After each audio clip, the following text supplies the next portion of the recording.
মেয়েদের private party সে হাত দিত। শুধুমাত্র মেয়েদেরকেই না, ছেলেদেরকেও সে এই খারাপ কাজে শিকার বানায়।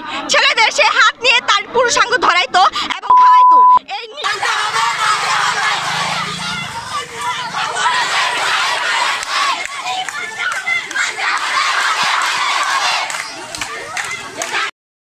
উনি মেয়েদের গায়ে হাত দেয়, বেড টাচ করে, অসংগতিপূর্ণ আচরণ করে, যেটা তার মানসিকভাবে ভারসাম্য হারিয়ে ফেলে মেয়েটা। এটা তো উচিত না, কোনো শিক্ষকের কি এই আচরণ হতে পারে? আমরা তার এজন্য দৃষ্টান্তমূলক শাস্তি চাই, যাতে সে তার যোগ্য শাস্তিটা পায়।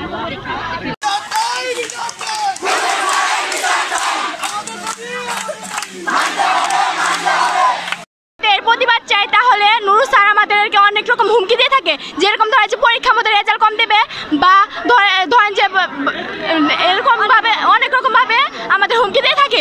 নিকৃষ্ট মানের কাজটা সে করতো, এবং এখানে যতগুলো মেয়ে আছে সবগুলো মেয়ে এই যৌন হয়রানির শিকার। এটা কোন ধরনের আচরণ একটা শিক্ষক? আমার মনে হয় না কোনো শিক্ষকের এই ধরনের। আমরা এই শিক্ষকের সঠিক বিচার চাই, এই শিক্ষকের পদত্যাগ চাই, এবং এই শিক্ষকের যতগুলো মেয়ে আছে সব মেয়ের সম্মানের দিকে তাকিয়ে, সকল মেয়ের মুখের দিকে তাকিয়ে এই শিক্ষকের যথাযথ শাস্তি চাই এবং তার পদত্যাগ চাই। ওই শিক্ষকের পুরো নামটি হচ্ছে নুরুল ইসলাম। তিনি আমাদের দাড়িপাকা প্রাইমারি স্কুলের অথবা দাড়িপাকা প্রাথমিক স্কুলের একজন শিক্ষক। এখন পর্যন্ত সেই শিক্ষক আছে, তিনি পদত্যাগ করেননি। তার আজকে রিজাইন করার কথা ছিল, কিন্তু সে রিজাইন করেনি।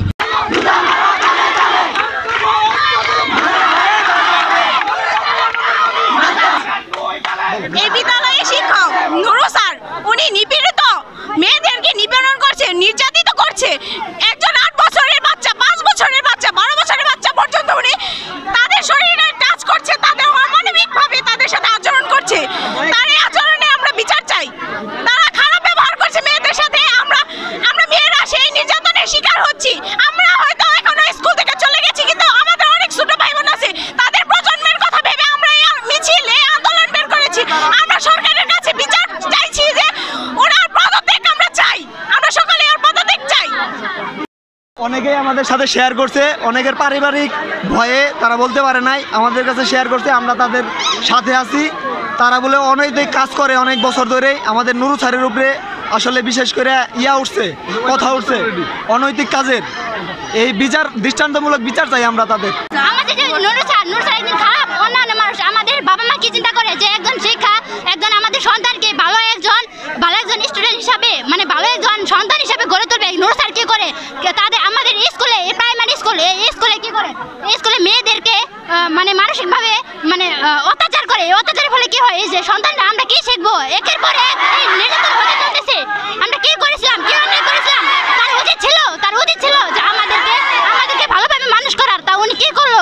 এর পর এক, দিনের পর দিন অত্যাচার করতেছে। তার আমরা কঠোর বিচার চাই, এরকম বিচার চাই যাতে আমাদের শরীরে টাচ করে। একের পর এক আমাদের বুড়া, আমাদের ছোট বুড়া যখন আমাদেরকে কান্নাকারি করে বলে যে আব্বু আমাদের সাথে এরকম আচরণ করে, কান্দে, তখন আমাদের বুক কাঁপে না? আমরা কি বোন না? তাদের ছোট বোন, আমাদের ছোট বোনেরা যখন আমাদেরকে এসে বলে, তখন আমাদের তো ওদের কেঁপে ওঠে না আমাদের।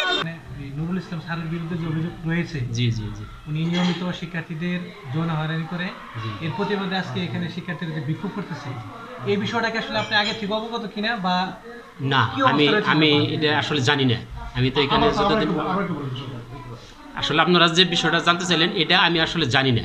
ঠিক আছে, আমি তো যে 2-1 দিন যে এখন যারা আপনারা শুনতেছেন, আপনাদের কাছ থেকে আমি বিষয়টা আর কি এরকম শুনলাম। আমার কাছে কেউ লিখিত আকারে কোনো অভিযোগ দেয় না। আপনি কি ব্যবস্থা নিয়েছেন? আমি আমার কর্তৃপক্ষকে জানাইছি, স্যার এই সমস্যা এরকম আমি শুনতেছি স্যার, আমি সত্য মিথ্যা জানি না স্যার। আজকে তো নুরুল ইসলাম স্যার আসে নাই, কি আপনাকে ছুটি নিছে? না। হিসাবে এটা আপনি কোনভাবে দেখতেছেন, আপনি কি চান? যদি কেউ অন্যায় করে থাকে তার শাস্তি হবে, স্বাভাবিক কথা, তাই না? অন্যায়কারীর শাস্তি অবশ্যই হবে।